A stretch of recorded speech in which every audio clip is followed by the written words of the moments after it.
Man, this dude could fly, and you could see it coming in. Like, just he was a Ferrari. Like, his nervous system was just tuned up. He was going to move. But the problem is, I mean, he looked like Sonic the Hedgehog when he went to run. Like, his feet were behind him. He's spinning his wheels to go anywhere. And he's so extended that he would come in and say, like, I can't run because my calves feel like somebody's taking a blowtorch to them. And my back feels like it's just lit up. And so, I couldn't even train this guy until we addressed some semblance of sagittal plane control. That was Coach Justin Moore speaking on posture, specifically sagittal plane competency and its impact on performance training. You're listening to the Just Fly Performance Podcast.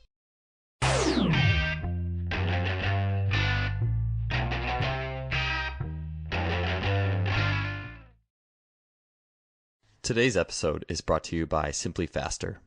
SimpliFaster is an online athletic performance technology shop distributing items such as the Freelap timing system, GymAware, K-Box, 1080 Sprint, and the Speed Mat.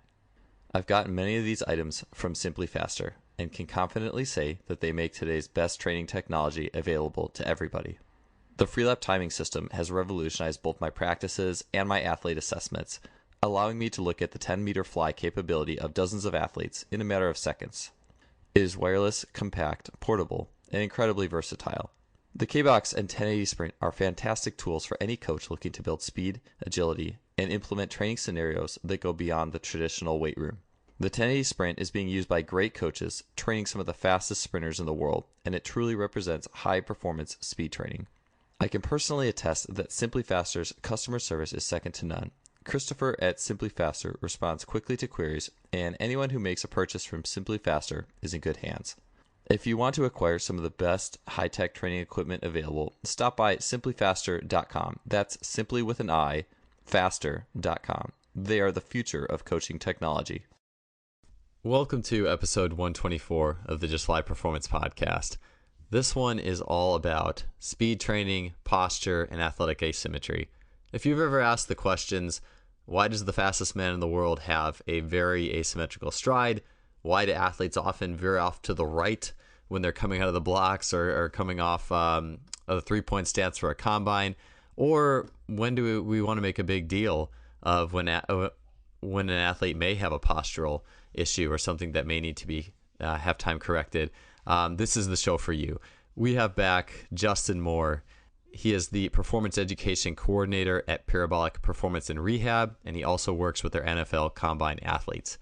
Justin made his first appearance in episode 78, where he took us on a deep dive into the squat and deadlift and how to get the most out of those lifts based off of principles from the Postural Restoration Institute. That episode honestly floored me just because I'm a guy who, the more I deadlift and Olympic lift and even squat to an extent, bilateral squat at least, the more my lower back and back in general gets really strong, and my right quad. And for once, the wheels started to turn, and I started to figure out some of the reasons why that was the case and how I could get a more balanced effect for my lifts, particularly on my hamstrings, which have always been lacking. And within the Postural Restoration Institute, and you look at all these different activities in the scope of training and human performance, you can see how things can hit us differently, so to speak, from a training effect. And lifting is awesome, but squatting and deadlifting is not sprinting. And Justin, it's easy to peg people sometimes, I think, as like a strength guy or a postural restoration guy, a jump guy, a speed guy, a agility guy, or whatever. Justin has a tremendous holistic knowledge in the field. He has an awesome tribe of mentors, and he's one of the brightest young strength coaches. I always feel like, if I keep going with this podcast quick enough, maybe I can do my own 30 under 30. But Justin's brilliant, and I'm really excited to have him back. So we're going to get into the NFL Combine, the speed training that he's done, some things he's learned from this last season of Combine training, as well as some of the incredible results that he got. I mean, and again, that's just the mark of a good coach is you may have got great results, but how can we keep pushing this thing forward? How can we do even better? How can we maybe reach an athlete that we felt like could have had a little bit of experience? And it's really good to see. And it's really cool to see Justin's insights on that last Combine training season. And So getting into the posture and speed end of things, we're going to talk about, one, how ribcage and thorax position affects sprinting speed and the ability to express that. But Justin has some really awesome viewpoints on when to actually utilize PRI or corrective based work if you're seeing something wrong in an athlete, and kind of having this triage system that is just, again, it's like the more great minds I talk to about this, the more things start to make sense to me on finding that linchpin that really unlocks the whole thing before you just put someone on the table or the wall or whatever and say, I'm going to fix you. So we're going to talk a little bit about that. He's going to talk about left and right leg differences in sprinting according to PRI principles. And he has an awesome bit on the importance of asymmetry in athletic movement. Finally, Justin's going to wrap it up with talking about impingement versus instability and how movement strategy, running, lifting, how impingement and instability manifests itself in that. And then he's also going to talk about the performance health dichotomy a little bit. Think of it like this way: is if you are going to squat a ton of weight under pressure, you're probably going to arch your back hard and use your extensor muscles for all you got. Is that the healthiest thing to do in the world? Probably not. And then how does that fit into sprinting, obviously, especially like linear sprinting versus team sports, change of direction, how, when, and where? These are all important questions. Justin gets to it, and this is a great episode. So that being said, let's get on to episode 124 with Coach Justin Moore. I heard you're running a half marathon, you said. Are you nuts? Are you going to the dark side? What's going on with that? Yeah, I am running a half marathon. So as we're speaking today, I'm running the Philly half marathon, which is in a week, actually. And it came out of nowhere. So my girlfriend has run a lot of half marathons. She likes doing that, but because of like work, she's kind of gotten in a little bit of a rut with her, physical activity. So, my mind, I was like, hey, you sign up for a half marathon, you train for it, and I'll support you. I'll run with you. And instead of getting an appreciative response at the beginning, I got kind of you're going to run a half marathon. You're too big and slow. Like, you won't be able to run it. You'll be so slow. And so that, I tend to respond really well to people saying that I can't do things. So I responded with that by training for the last 4 months, and I'm ready to rock. So I'm certainly not going over to the dark side of having running taking over my life. But at the same time, honestly, it's been a really good learning experience. And I've kind of enjoyed it. So having to like program for something different and then being able to put that programming on display in a performance again, because I haven't competed since, my weightlifting days, and since college football, it's cool. There's a day where you got to show up and you got to see if your programming worked and if all your investment came out on the other end into performance. So you're saying you're not skinny fat right now then? Is that a myth? I'm not skinny fat, and I have definitely maintained a lot of strength, and the weightlifting has always been in there. I've still been lifting hard 3 times a week. I've lost some muscle mass for sure, but I'm still sitting around 230 pounds. My front squat has actually gone up. The Dang. biggest hit is actually on the bench press. My upper body lifts have struggled to stay where they were. Which is surprising to me. I figured my legs would be dead from running 4 days a week, but legs are still there. Upper body's a little down, but once it's over, I'll get back to it. So you're saying that Arnold pump and run in Columbus, where you bench press your body weight however many times they run a 5K, you wouldn't do very good at that right now. Right now, I would struggle with it for sure. But I'd put up a good fight and a good show, but it wouldn't be my best. No, I would struggle with that big time. But yeah, I tell you, I actually like, outside of Achilles issues over the last few years, I actually liked endurance running. It's just I like you always get to give up something, right? Like, and I found that there's one summer where I'm like, you know what, I've been training for a really long time for jumping and sprinting. I'm just gonna do a lot of like running and trail running, and I really enjoyed it. But then I remember one day I went to jump and try to touch the rim, and I felt like my legs were like just bricks, like 2 bricks. Yep. I was like, well, this is crazy. Okay, this is enough of this. I'm gonna go back. But I really, I love going out for a good run. So I think it's good. It's good for it's good for your mental clarity as well. Like, I'm out there sometimes, and some of the thoughts that I've really been struggling with, or some things that I've been trying to put together, they come together really well. And all of a sudden I'm like writing a post or writing an article in my head, or answering a question that I've had trouble with. And it's like, there's a lot of positive benefits to aerobic exercise, especially cyclical aerobic exercise.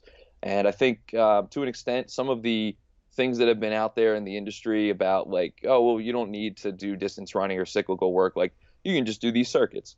And I think to an extent that, that can be true, but there are some benefits that we might be missing from getting out in nature a little bit, from being able to run and do a cyclical activity. In addition to, the health benefits, like my resting heart rate is somewhere in the like 39 to 40 range right now. And I think we need parity in our training, right? If we're always chasing max strength and hypertrophy and speed and power, I think there are times a year where we can go after other things. So it's been a good experience. No, I couldn't agree more. I at least especially too. Well, with you were saying like the idea thing of the cyclical, like putting you in flow state. I mean, the workout time is always my greatest idea source, regardless of what I'm doing. But I feel like it could be amplified by especially like a run in nature or something like that. But there's like, well, how do you write your idea down? You have like Google Glass and you like say like the ideas you're running. Does that defeat the point? I don't know. So I'm just kind of going off on a rabbit trail, but I like what Dan John said, and I think it might have been Easy Strength. Like a strength athlete needs to do endurance work about as much as an endurance athlete needs to do strength work. Not a lot, but there is that element there. So Yep. I think it's cool stuff. Totally, man. So I know you guys had a little combine season coming up, or well, it is coming up, but you had one last spring, and we were talking about that a little bit before we started. How did that go, and what were some things you implemented that were new, and some things you took away from that? Yeah, so it's amazing that you just brought that up because it is a month away where we're going to start getting guys coming in, and it feels like we just ended. It went well. It went really well. We had a small class.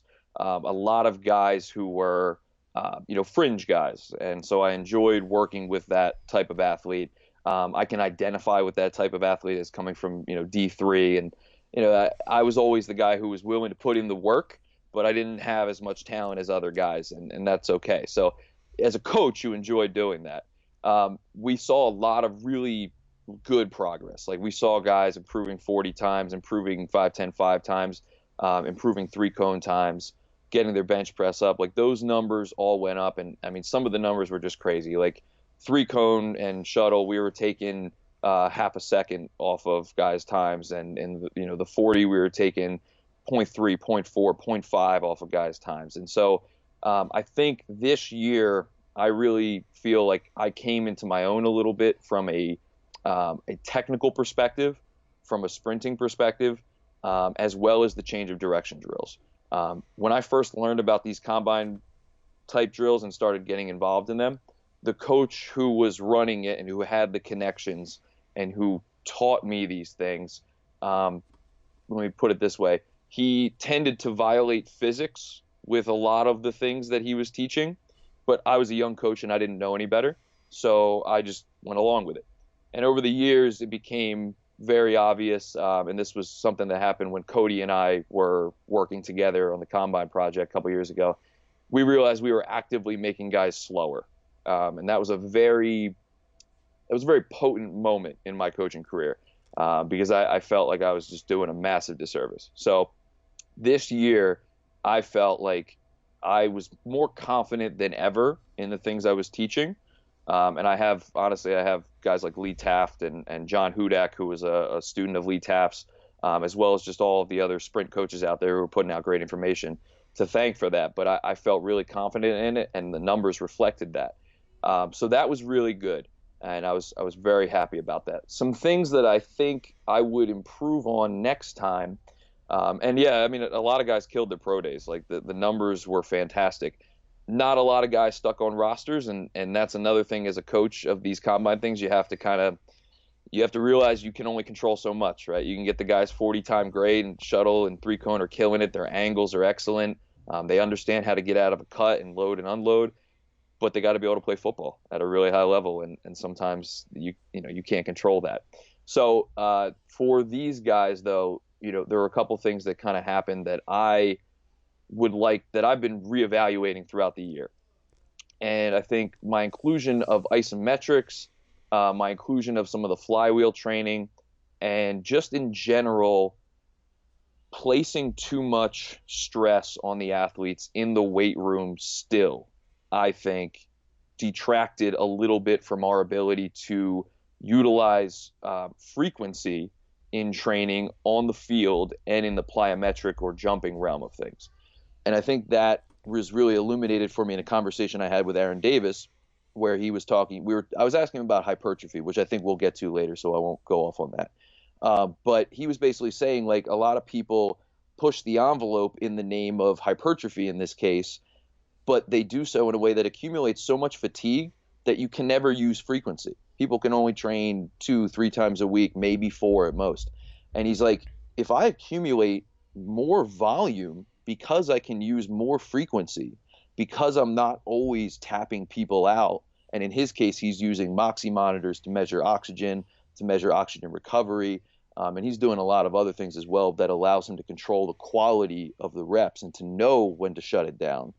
I think if I take that same mindset to my combine process, I think the quality of on-field reps becomes even higher, and I can then include more volume and more frequency with those reps.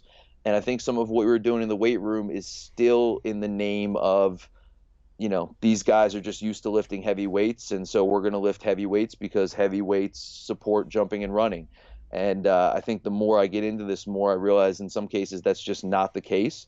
And we would probably benefit more from teaching guys to move submaximal loads with maximal intent somewhere along the force velocity curve that fits their needs. So being able to use velocity-based training a little bit more. And then also just knowing when and knowing how to pull back the volume in the weight room, again, to really encourage more frequency, because it's a powerful driver of adaptation, especially in high neural stuff like jumping and sprinting and changing directions.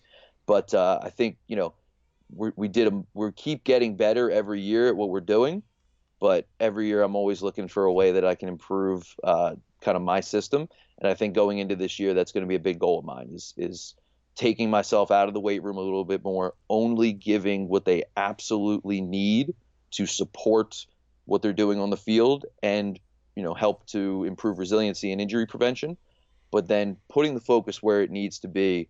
And I think the big thing that a lot of great coaches say is cut out the fluff, right? Just get rid of the stuff that doesn't need to be there. Keep what is essential. And that's something that in my young coaching journey, I'm working to do more of. Yeah, man. I love how much you're continually, like, even though you had an awesome season, right, you're still turning the wheels and saying, what can I do better? And I mean, that's just something that serving our athletes in that way, so much respect for that. As you talk about the max intensity and like kind of the low frequency weight room work, and then that contrast with high frequency, it brings me back to, I've been really immersed in that sport world lately, and the DB hammer and factorization, where you basically go from that lower frequency to high frequency. Remember when I was in high school, so I was thinking about this, like when I was in high school, the highest I jumped was I got my finger or my hand like a couple inches above the top of the square of a basketball hoop. So it was like 11.6, 11.7, and that was, so at 6 foot or 6'1", that was like, I don't know, like 40 something. But I remember, it's funny how my mind works. Like I just remember this stuff like really well. I had been lifting, like I did in the fall. We did Husker power strength and conditioning. So it was like, squat twice a week, deadlift twice a week. But in my own mind, I kind of like only treated one of those days like a good one, because I didn't feel like I should lift that much. And then when the strength coach wasn't looking on the other day, I would just do lightweight. But and then once I got to the season, like I wasn't lifting as much. And I remember there was a 2 or 3 week stretch where I really wasn't lifting. But every day in practice, this was before my big jump, we were doing like, he was just killing us with wind sprints, not like conditioning, but like just riling us up, like having us compete like suicides against each other as fast as we possibly could. It was literally almost every day of practice, I remember. And so there was your high frequency. And after about 2 weeks of that, and I had kind of gotten away from weights, I just was exploding off the ground. It was insane. And yeah, I always reference that a little bit when I think of, and I know of great coaches who will, like typical maybe 3 day a week, and then drop to 4 or 5 days with a lower intensity each day. And it also makes me think it was in one of those Buchenholz or DB Hammer books, I don't remember which one, but it was talking about like you get to a point where like weightlifting is almost like a super strong raw neural signal, but the best athletes have a better sensitivity on almost like the tissue level, like on the peripheral level. And to really like hone that, you need to, it's almost like, yeah, you need more of that just specific high frequency. It's not overcomplicated, right? Like you just said, it doesn't have to be overcomplicated. But anyways, I go Yeah, off forever, but you really got my wheels turning when you were mentioning the frequency thing. Cause I've been thinking about that myself a lot. yeah, and there's actually, as you spoke, there were a couple other things that came to mind that I'm now remembering that were interesting. So like, there's kind of a common idea that if we improve the 10 and we get that 10 down, then in the 40 we're going to be golden, right? It's like, that first 10 yards is everything. But it was interesting that I was tracking 10s every day we were on the field, and I saw the 10s getting better. But initially, 40s weren't improving that much. And the 40s were the 10s that they ran during their 40s or during their longer sprints were always slower than the 10s that they were running when it was just like, hey, we're timing a 10. So what I realized is that guys were changing their running strategy to improve the 10, because you can run with pretty crappy mechanics and just lean and quote unquote stay low and force yourself to get through that timing gate and run a better 10, but that doesn't set you up for a better 30 and 40, right? And so I began to kind of have to have a conversation with guys like, hey, when you run these 10s, the intent needs to be you're going to think like you're running the rest of the drill as well, because I want you practicing to get better at the 40, right? I want you practicing to get better at that longer sprint so you can time well. I'm not interested necessarily on just your 10 alone. You know what I mean? Because even if a coach cares about your 10-yard split, you're not going to run the 10 by itself. You're going to run the 10-yard split in the confines of the 40. So that was an interesting thing that I had not even thought of going forward, because I've read a lot of information from combine coaches who are like the 10, the 10, the 10, and so we worked 10s like crazy and we timed 10s so that we had a number. And it's not that I wouldn't time them as much, because I think that also allowed me to auto regulate training. And there were a couple times where I pulled guys out and actually sent them home, which I was very happy I did, because they were tanking in their numbers and it was very indicative of like the fatigue level. There's something wrong here and we need to allow you to rest. So those numbers were important. But in terms of athletes changing their strategy, I think coaches in our industry, especially those who may not have like a significant track and field background and may not realize that, I think we have to be careful if we're trying to translate our abilities to a longer sprint, teaching athletes how to make it one continuous building effort as opposed to some sort of like short acceleration and then something magical happens and now I'm in top speed. You know what I mean? So I think that was an interesting thing for me to realize from watching them day in and day out, that they were trying to beat the test.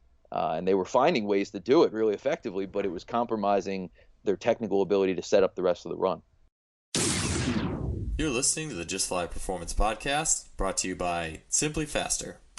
Oh, right on. I've been thinking about that a lot myself. I mean, I'm 35 now. I still train speed, even myself, all the time, just to try to kind of almost unlock. Like, the more I talk to a Darian Barr too, the more I realize like there's all these pieces of acceleration in the timing and the patterning and the coordination and how one step might be subtly different and where your arms should be, that I'm still trying to figure so much of that out. And yeah, like what you just said with that 10 and something I'm still trying to wrap my head around is the balance between coming out of that 3-point sprinting versus the patience. Like, what is that patience level? And I know that I'm talking with great coaches on the combine. It's like sometimes the biggest thing to get these football players to run a 40 is just to learn patience, and not spin your wheels as much like you probably do in the game. And I remember I've seen even like videos with that 10 of like a very prominent coach who I actually have a lot of respect for. His guys were doing a 10-yard. He had a video of his guys doing 10-yard work, and I think it was resisted work. And this guy ran, I guess, a PR, and you watch him do it, and his head is like down in a down position, like spinning his wheels. It's just to get that 10. But if this was unweighted in a 40, it would be a little different story. And maybe the great athletes can make that conversion, or if they know how to make that conversion. Anyways, you're totally right. It's a totally different skill, especially if you're so competitive, and which we all should be. But and you're locked into that drill without the context. I think it's a great, very important point. Totally. Cool, man. Hey, all right. So, with the combine in mind and sprinting in mind, I wanted to get into, and this is the more PRI seminars I go to. You've gone to a lot. I've gone to just enough to be dangerous. And, I haven't gone, I think it's talking to guys like you really helped me to put it all in perspective. And the more I go to, the more I learn, obviously, and much respect for PRI. But in terms of PRI and sprint training, what I'm really interested in is how the two principles relate and how they differ. And I guess before I fully ask this question, I should preface with PRI, postural restoration, the idea of proper joint alignment versus, say, sprinting, where you're obviously a little bit anterior tilted, chest is forward, right? Like versus a more neutral, coming it back to neutral. And I probably could go into the PRI forever. I guess people have hopefully listened to the show enough to know a little bit of the PRI world, and I'll make a little note of this in the pre-roll. But in terms of if we're looking at the thorax and the rib cage, what do you look at from this perspective to help an athlete get faster? So when you're looking at the thorax and rib cage of an athlete and they're sprinting, are there any considerations you make that will tie in to help them be a faster athlete?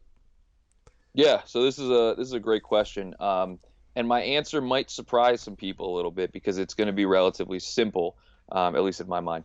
But the first step, and this is something that a friend of mine took USA Track and Field level 1 this year, and he was showing me through the book, and he's like, "Yo, check this out." And basically, it was talking about how too much anterior tilt and too much rib cage flare up in the front, like losing that position and extending too much, will decrease the ability to execute proper sprint mechanics.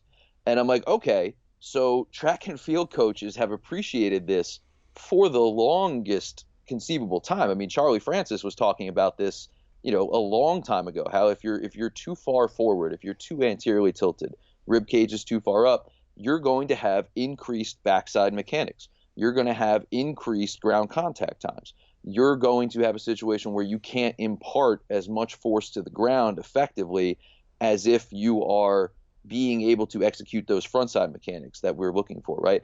And I'm not like a frontside versus backside guy. You need both to be optimal, right? But we do know that if you can't get your hip into a decent degree of flexion to then strike the ground aggressively, and if that forces you to take a much longer ground contact, and you're constantly almost falling forward as opposed to propelling forward and up, then you're going to be slower than you could be, right? And you're also going to put yourself at risk for injury. So step one is you need to have some semblance of sagittal plane control. And this is not, only a concept that PRI talks about. This is a concept that's been known for a long time throughout track and field. It's like we need to get sagittal plane first. And that doesn't mean that when you're sprinting, you need to be quote unquote neutral on the table, like able to adduct your hips perfectly, because we know that a lot of sprinters are not going to be that. But if it's so far out of control when they go to execute that sprint and their strategy is so extension dominated, then they're not going to be able to demonstrate the mechanics you're trying to get them to give you, right? And a lot of these drills we talking about and a lot of the technical cues we give, we're trying to encourage frontside mechanics. We're trying to encourage striking the ground actively and having a really powerful whip from the hip if we're talking about top end speed, or a punch of the ground if we're talking about acceleration.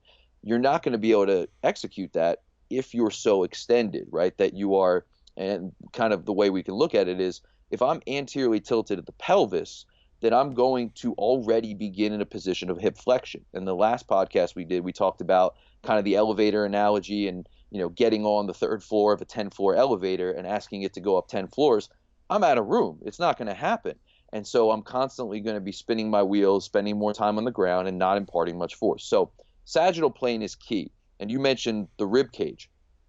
You can't separate those two things, right? So from a thorax and a pelvis position, I need both of those things interacting well at all times. Otherwise, I'm not going to get what I'm looking for, right? Because they're so intertwined that we need to address both, right? And so I had I'll give you an example. I had a fast athlete from Stony Brook this year who, man, this dude could fly, and you could see it coming in, like just he was a Ferrari. Like his nervous system was just tuned up. He was going to move. But the problem is, I mean, he looked like Sonic the Hedgehog when he went to run. Like his feet were behind him. He's spinning his wheels to go anywhere. And he's so extended that he would come in and say, like, I can't run because my calves feel like somebody's taking a blowtorch to them. And my back feels like it's just lit up. And so, I couldn't even train this guy until we addressed some semblance of sagittal plane control. And it was likely that we weren't going to hit perfect neutrality, but I needed to teach this guy to bring his rib cage back in space a little bit. And I needed to teach this guy to take an incredibly anteriorly rotated pelvis and bring it back a little bit so that he was then able to execute the mechanics that we were looking for a little bit more effectively. So that's sagittal plane. The other end of it is the dominant right lateralization that PRI talks about, right? And we know that from a basic perspective, human beings are asymmetrical, right? We have the really big one is a liver on the right. We have a motor cortex on the left that's dominant for motor control on the right. And it's also just dominant for motor control in general. And just a little aside, people say that PRI is not evidence-based. There is a whole lot of evidence in science that talks about asymmetry and talks about right lateralization of organisms that are not human. And it's pretty well known. So that understanding, when we look at sprint mechanics now, starts to explain some of the things that we might see. And so the dominant pattern that I've noticed is that people cannot push off their right leg, right? So we talk about especially in acceleration, right? We talk about hip separation. We talk about being able to create this piston-like action of the legs. We talk about being able to actively strike down and back into the ground. And we talk about a longer arm action that's taking place during acceleration because of the slightly longer ground contact times. Well, I was actually watching an athlete sprint the other day who I was working with, and you could just see that she gets this big, beautiful push off of that left side with this great hip separation. That right arm goes way back behind her. Left hand is coming up in front of the face. It looks great. But then when she goes to push off of her right leg, her left arm doesn't get back behind her at all. Her right hand and her right arm get like stuck to her side. They don't come forward at all. She gets less hip flexion on that left side. And so she gets a much shorter projection when she's pushing off of her right leg. And when you watch it looks crazy because you just see this right chicken wing going flying back behind her. And so I was talking to a friend of mine and we were just discussing what really is the root cause of that. And I think in a lot of cases, it's, again, the dominant right lateralization, which sticks us into right stance phase of gait and doesn't allow the person to then express swing phase of gait on the right side and stance phase on the left side. And so, there's a lot of things that we need. And this is a frontal plane consideration, right? So a lot of people think like, all right, sprinting is a sagittal plane activity. I'm going forward the whole time. There's a triplanar nature to everything, but I think the frontal plane is incredibly important when it comes to sprinting. I need to be able to take my center of mass and shift it evenly from one side to the other if I want to get effective mechanics on both sides. So what I'm looking at then is I need to have the ability to push off of, so abduct and externally rotate a femur and a hemipelvis. And I also need to be able to side bend in the frontal plane at the thorax as I push off of the contralateral side. So if I'm trying to push off my right leg, I need my left hemipelvis to move up in space, and I need my rib cage to move down, essentially closing off that left side. And I need to be able to internally rotate and adduct that left femur as it's going through swing phase. So sprinting is a little different than walking gait because of the short contacts. I'm going to be seeing a little bit of a reversal of swing and stance at certain points. So I need to be able to do that, and then I need to be able to express the arm action that I'm looking for. And so, we can go into what muscles we need or things like that. And the primary ones in the frontal plane, I'm going to need left abs. I'm going to need left IC adductor. I'm going to need right posterior glute medius. And I'm going to need to, maybe the most important one, I'm going to need to be able to move air, because if I essentially have a balloon of air in my left chest wall, I'm never going to create that frontal plane thorax action. So you mentioned the ribs. If I can't move my ribs by getting air out of the left and inflating the right side, the right apical wall, I'm not going to be able to move the thorax in any plane other than the sagittal. I'm going to be stuck in that pattern. So moving air is critical to then being able to create that seesaw action in the frontal plane during sprinting. Now, this is where it gets simple though. I don't usually spend a lot of time with these athletes going through PRI correctives.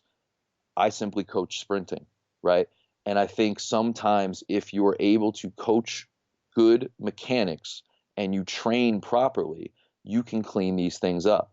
And so my strategy with this athlete who's having this major asymmetrical arm action where her right arm is going way behind her and her left arm is not even clearing her body, so that if I film her from the side, I can't even see her left arm when it goes back. And she ends up with that inability to get off her right leg, but that big push off the left leg. I'm going to work with her on cueing a more symmetrical arm action. And by driving that right arm forward, and this is something that Derek Hansen talks a lot about, using that right arm coming forward in space to try to drive a greater push off of the right leg and a greater swing action on the left leg. And as somebody who's me personally, when I sprint, I demonstrate the same pattern, a very asymmetrical arm action and asymmetrical push. When I have worked on really accentuating that right arm punch up and forward with good front side arm mechanics, all of a sudden now my hips and my thorax clean up a little bit better. And I'm able to demonstrate a greater projection off of that right side. And we can actually test this using like a 4-jump or like an RSI on one leg. You'll see people who get a really short ground contact time and a good 4-jump on their left leg, but on their right leg, the ground contact times are significantly longer. And it's just another way to kind of affirm this. And then the question is, how do I teach that? How do I coach that? And I think the biggest thing for me is before we go to all those PRI activities, and I'll use them in the warm-up to try to give them some more competency on this stuff, but I'm going to try to just cue and coach sprinting effectively and allow that to clean up the mechanics just with an appreciation for why they might be occurring. You're listening to the Just Fly Performance Podcast, brought to you by SimpliFaster. One of the things that you mentioned that I think was really interesting was not being able to get air out of one side. And sometimes if you watch like I know for sure in track and field when you're spiked in, I guess at a 40-yard dash you're spiked in as well. You see it too, but like athletes who kind of shoot out to the side, they lateralize a little bit. And I wonder how much of that is due to not being able to get air out of that left side, because you're supposed to exhale. You're supposed to have your ribs down in acceleration, like you were saying, actually, and hopefully we can talk about that too. But now going back, like, I've worked with athletes who have done that, and I kind of wish I could go back in time and say, hey, this is before the PRI. I knew much about PRI or even obviously this conversation, and I wish I could say, hey, let's check this AIC and let's see if this might be a factor. I wonder how much do you think that plays a role in that side to side swing in the run? I think it's pretty important. In this case, this is mechanical, right? There's a lot about PRI in terms of the nervous system, but in terms of airflow, as I said, if you have a balloon in your left chest wall full of air that you can't get out, because we know that left hemidiaphragm is in a short contracted state with a very inflated left lung. If I can't get air out of that side, then I'm essentially being pushed to the right. And I'm not going to be able to get myself back to the left because there is a mechanical, essentially, stop keeping me from being able to demonstrate the movement competency I need. So I need to be able to move air out of that left chest wall and into that right chest wall, right? So that's important. And what you'll see is a lot of people compensate around that in different ways. And in some cases, you'll see guys who will take that inability to actually execute a left side bend and a left hemipelvis moving up in space, and they'll just lean their whole body over to the left like they're about to fall over because they're trying so hard to get off the right and get to the left effectively, but they can't do it in a pure manner, right? In a way that would execute the same mechanics. So it's important. That being said, I've seen a lot of fast people who can still execute good sprinting mechanics who can't necessarily move air in and out of both chest walls effectively, right? And so it's something that we need to appreciate and we need to work on and we need to keep in check. But I'm a believer, again, that with an appreciation of the lens that PRI gives us, if we coach movement effectively, if we train effectively and intelligently, and we do things well, a lot of these things clean themselves up. And so I think a good sprint coach, without even having a PRI background, can affect these mechanics just by manipulating things like arm action or manipulating the cueing you give to create the hip separation, right? And that can go a long way. And I think the arms in that case are a big one because arms are going to reflect what the thorax is doing. And we know that in PRI, there's a lot of right arm reaching, right? There's a lot of left arm reaching. There's a lot of reaching activities. So if I take that same concept and I apply it to the coaching of arm action, where I'm telling you to punch up and through like you're giving somebody an uppercut, and I can actually get a little bit more of a frontside mechanic on that right side and a little bit more of a backside mechanic on the left side where I'm creating a greater arm split, I think in a lot of ways that can drive a more effective force application to the ground off of that right leg to propel me through space, whereas a lot of people struggle with that. So definitely important to know, and the airflow is a major component of why we're right lateralized.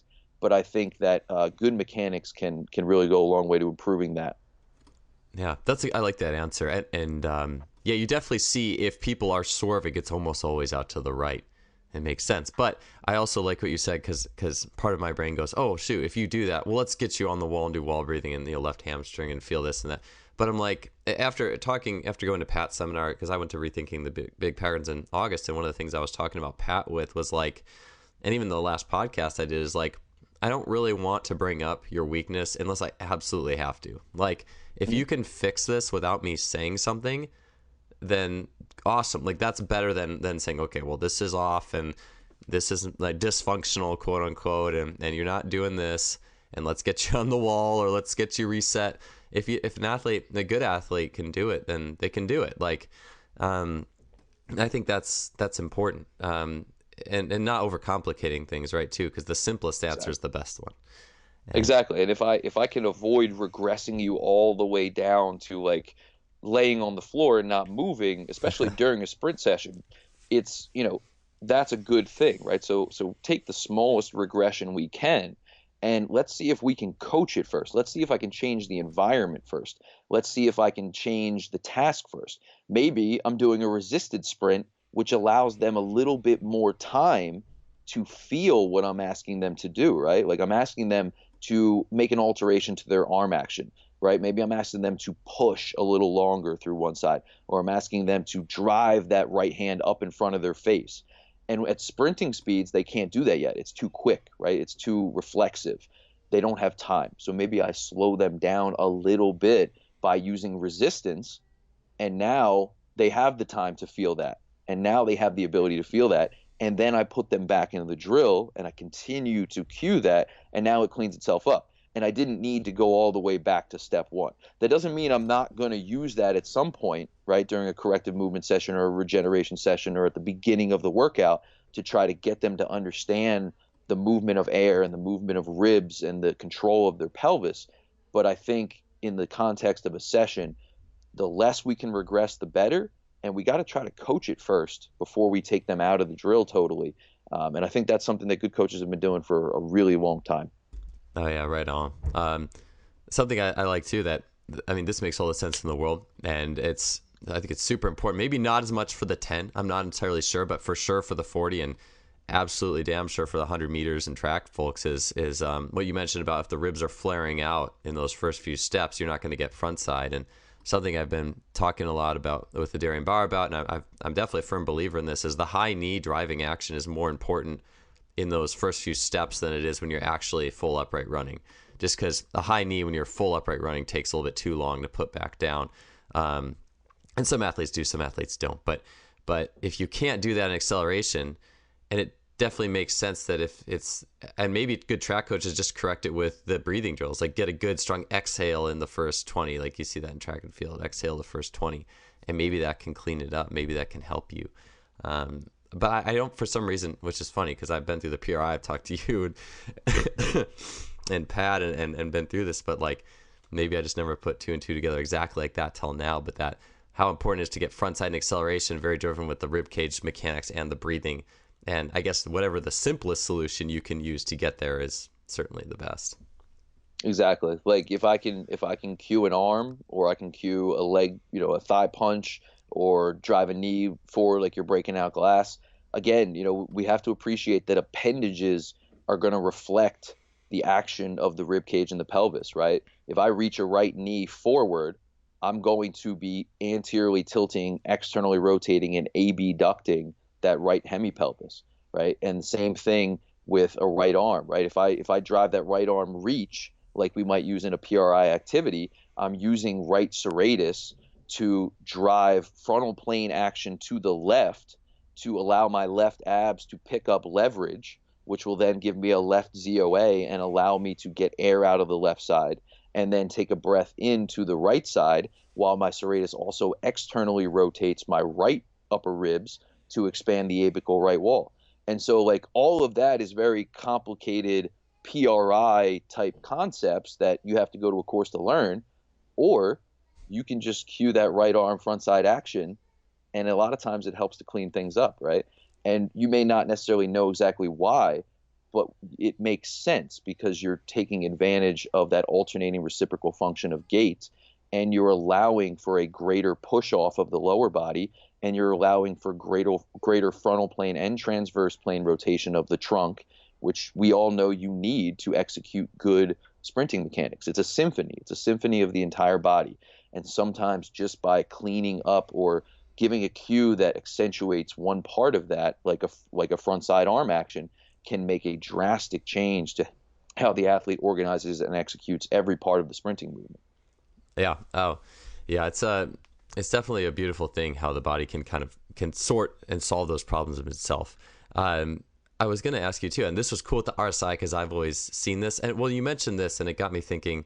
You're saying an athlete isn't as good off their right foot, and for some reason, I think of being in stance as it's almost like it's like your pistol squat leg, like your right leg's like your pistol squat leg, but then it's not as good in the forejump. So it's almost like the left leg has better finishing or extension power, and the right leg has better.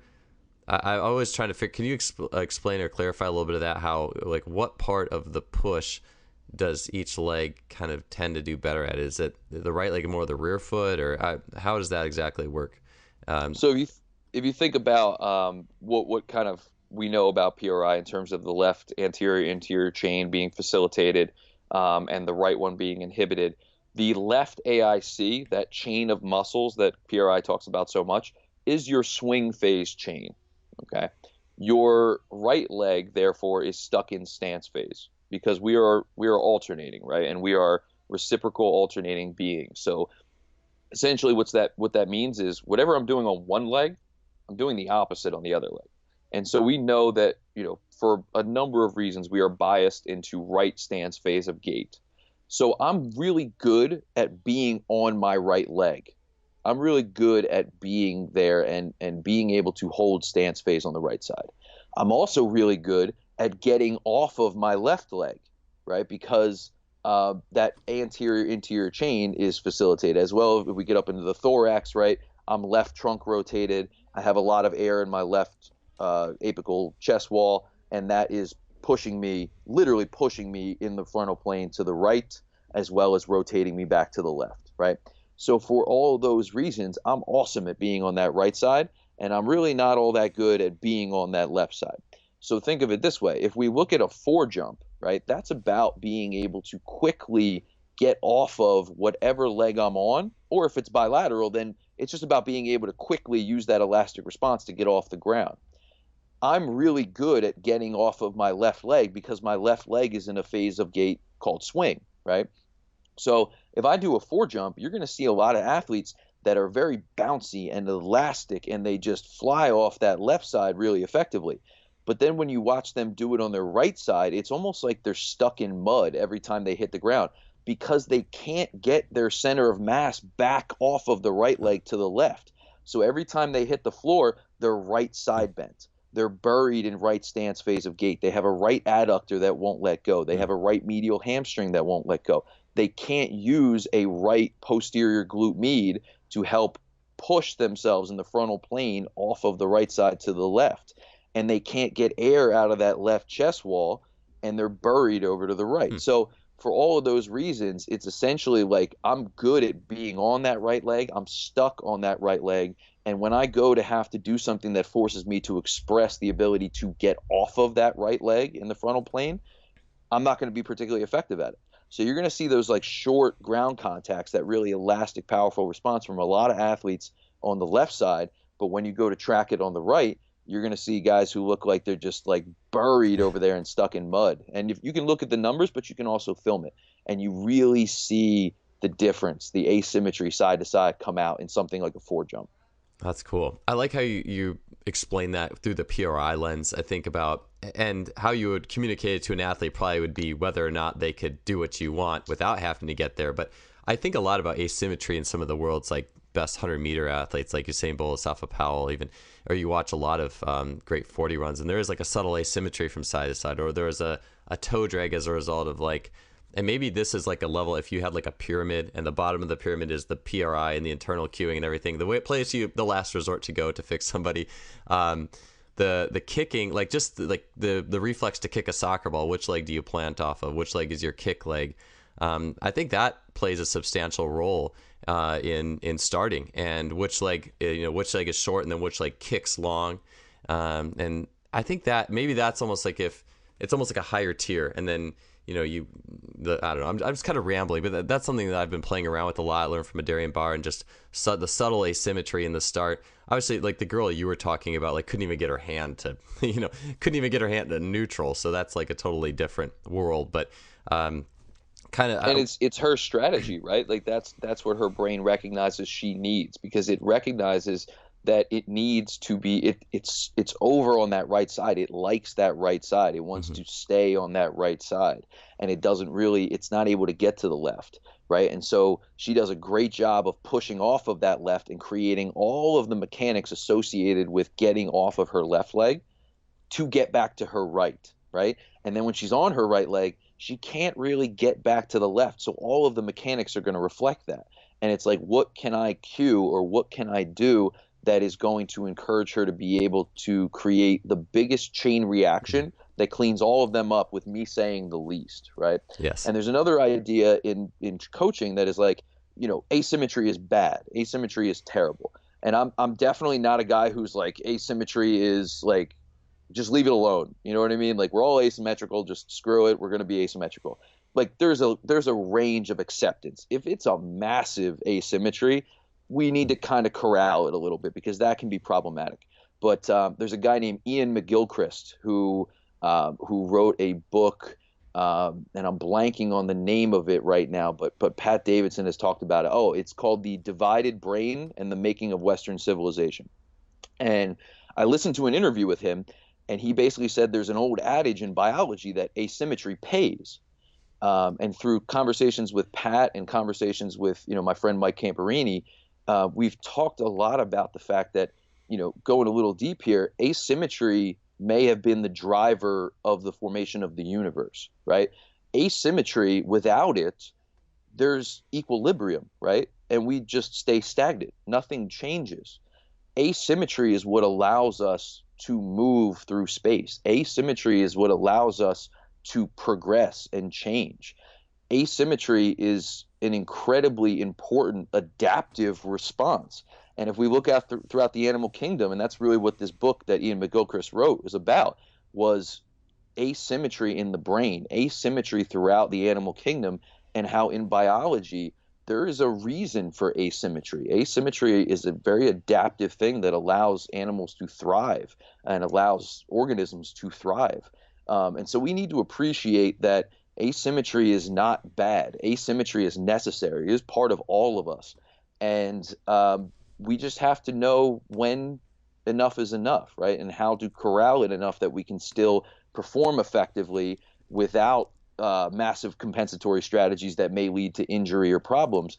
But I think we need to appreciate that, in PRI, asymmetry is not bad. They're not saying we should all be symmetrical.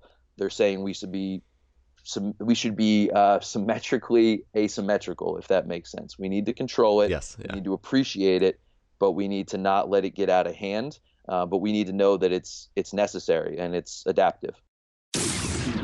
You're listening to the Just Fly Performance Podcast, brought to you by SimpliFaster.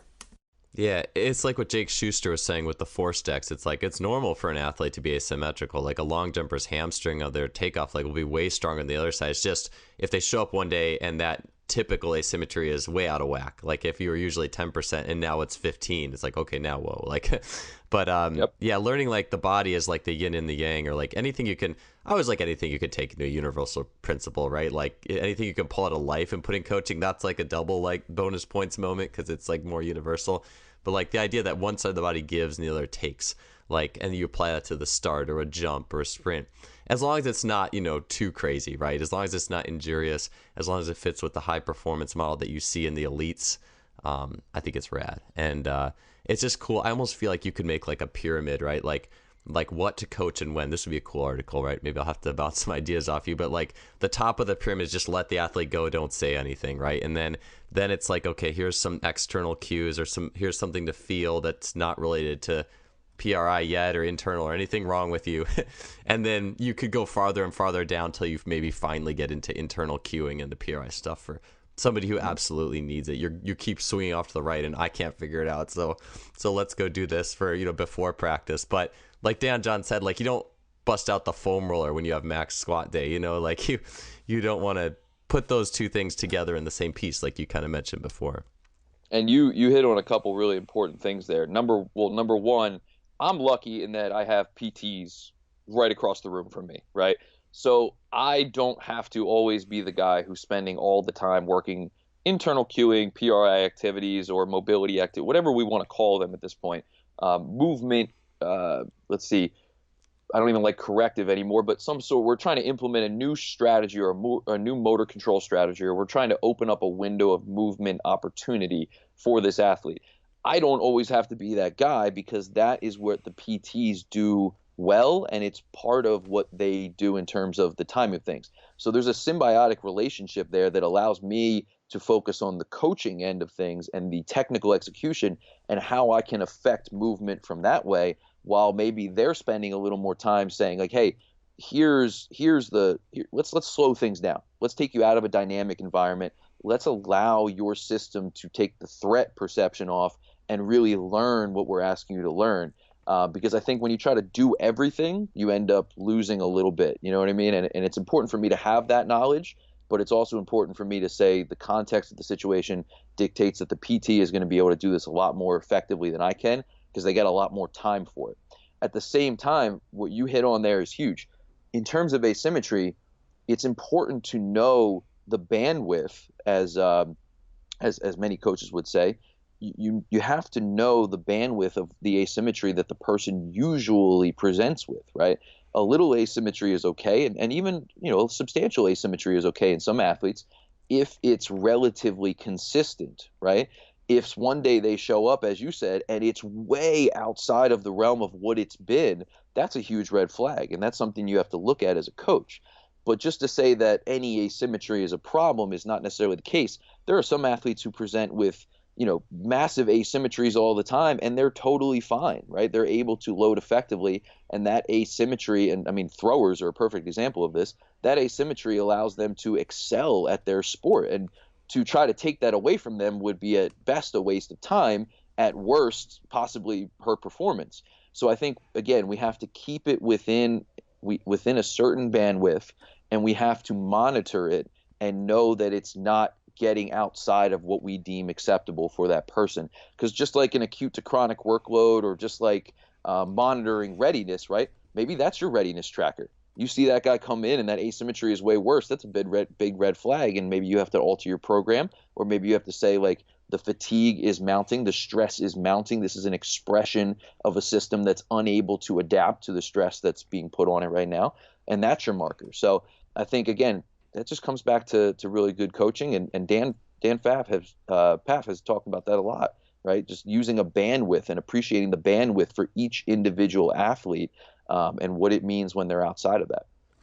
Yeah, I like that with the individual bandwidth is so huge. I want to wrap this up a little bit, and it kind of stinks. I wanted to get to the isometrics and the lactate, but of course, maybe we'll fully appreciate that after your half marathon is complete, and maybe there'll be a new revelation even while that you're running that we can talk about in future episodes. But just to kind of complete the full circle of this PRI-based talk is and speed is what's your take on impingement-based strategies in lifting versus sport movement? I guess the biggest thing that I think about this a lot is like an athlete who impinges when they squat versus, well, when they're upright running, there's going to be a little bit of that impingement. They're a little bit rounded. They're a little bit anteriorly tilted. So what's your thoughts on that and balance? And maybe this is like the health performance spectrum too. I don't know. Just quick thoughts on that little dichotomy. So I know what you're saying, but I want to clarify just a little bit. Impingement, right, is when we talk about PRI's definition of impingement, or in general what impingement really is. It's essentially in the context of biomechanics when two structures are coming closer together, right? And so when we look at impingement, it's when two bones are coming closer together. That's all impingement is in this case, right? And so we have to appreciate what is the context of the impingement and what is the task that I need the athlete to do. So look at it from this perspective. Cutting, sprinting, jumping off one leg, all involve impingement on one side of the body and instability on the other, right? Anytime we walk, we are impinging on one side and becoming more unstable on another. Stance phase of gait, when I have essentially a rib cage coming close to an ilium, right? Because in the frontal plane, I'm side bent to the right a little bit in the PRI kind of pattern, right? So if I have that rib cage in the frontal plane moving down towards my ilium and my ilium moving up towards my rib cage, that is impingement on the right side of my body, right? Same thing with the acetabulum and the femur. And the inverse is true on the left, right? I have a left rib cage that is further away from my left ilium, and I have a femur that is unstable or more unstable because it's moving away from the acetabulum in certain planes of motion, right? And so what PRI is essentially saying is we need to alternate between instability and impingement on both sides. And we need to be able to create both, right? So impingement is not a bad thing, and it's also not a thing that only occurs in situations where we feel like a pinch or where we have like a front to back impingement, which I'll talk about in a second. So anytime we sprint, cut, change directions, I need to be able to impinge on one side and become more unstable on the other. And back to our sprinting discussion, people cannot become unstable on the right side. They are impinged on the right side and they can't get out of that. And on the inverse, they need to be able to impinge on the left because they're in a situation where they're too unstable, right? And this comes from an actual course in PRI called impingement and instability. But we need to appreciate that impingement is not a bad thing. It's a necessary part of movement. So with that in mind, if we look at lifting, like you kind of mentioned, right, we're often going to talk about an extension bias strategy in the weight room where we are impinging on the back side of our body and becoming more unstable on the front. That's the classic response. That's an extension strategy where the ribs are coming up, pelvis is going forward. We know that locks us into the sagittal plane. It allows minimal frontal plane and transverse plane movement, right? Here's where the health and performance continuum comes in.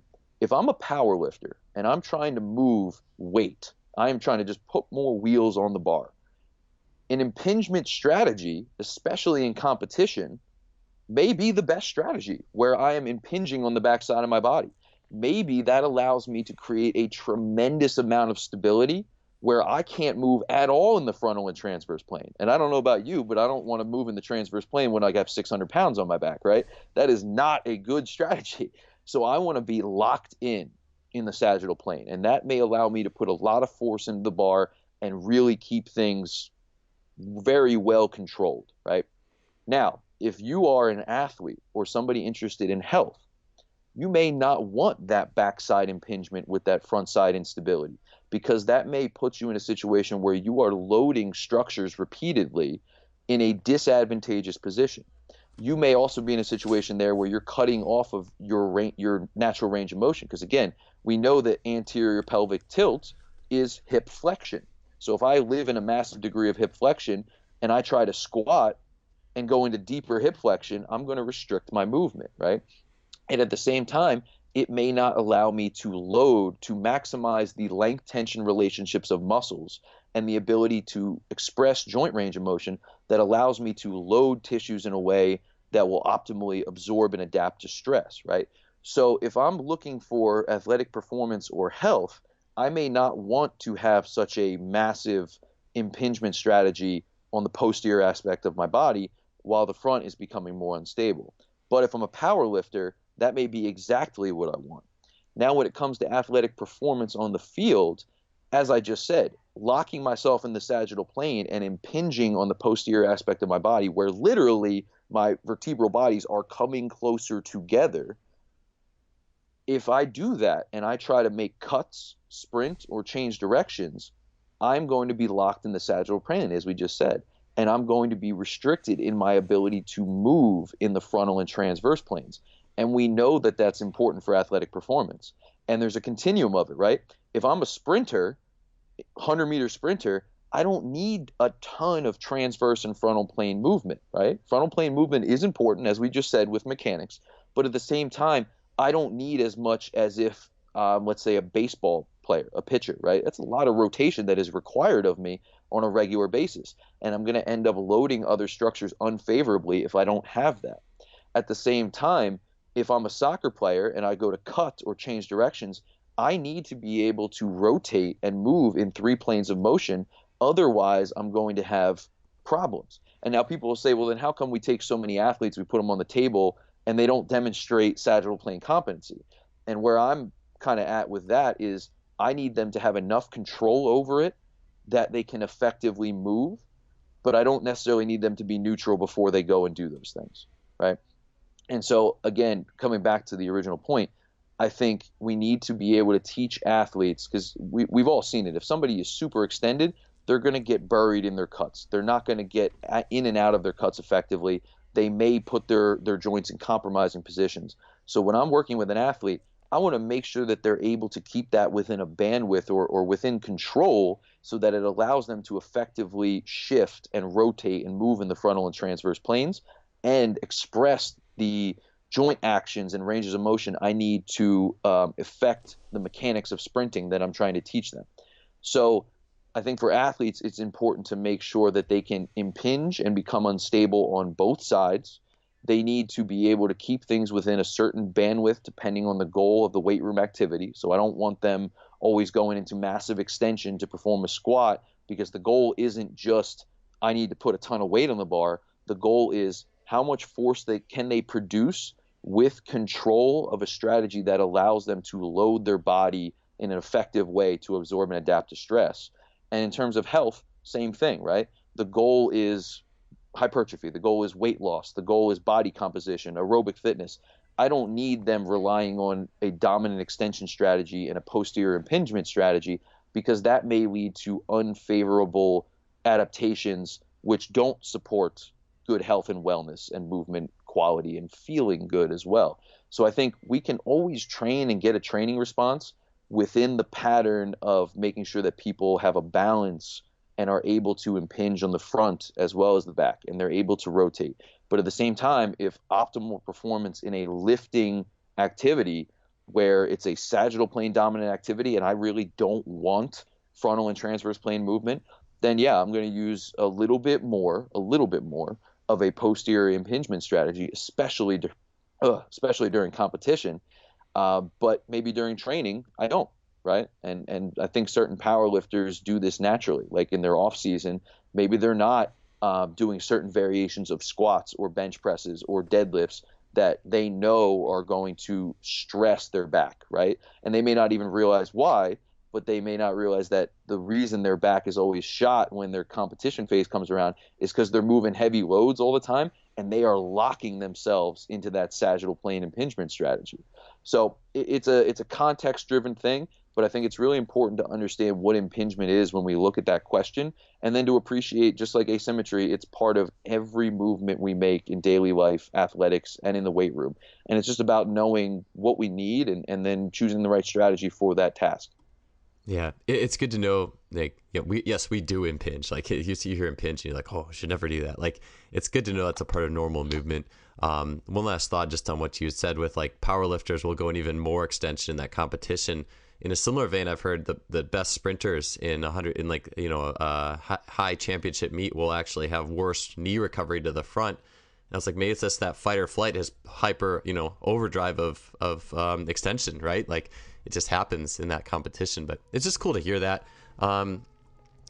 Anyways, that's all the time I got for today, Justin. Man, we could have gone on for hours. But hey, after your marathon, let's bring it back. We'll talk about our second half. And I think this was a great episode. So thanks for your time.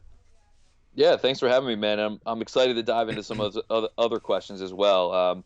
I spent a lot of the summer looking into physiology and lactate and things like that. So let's definitely do this again, and I'd love to really dive into some of those other questions you had.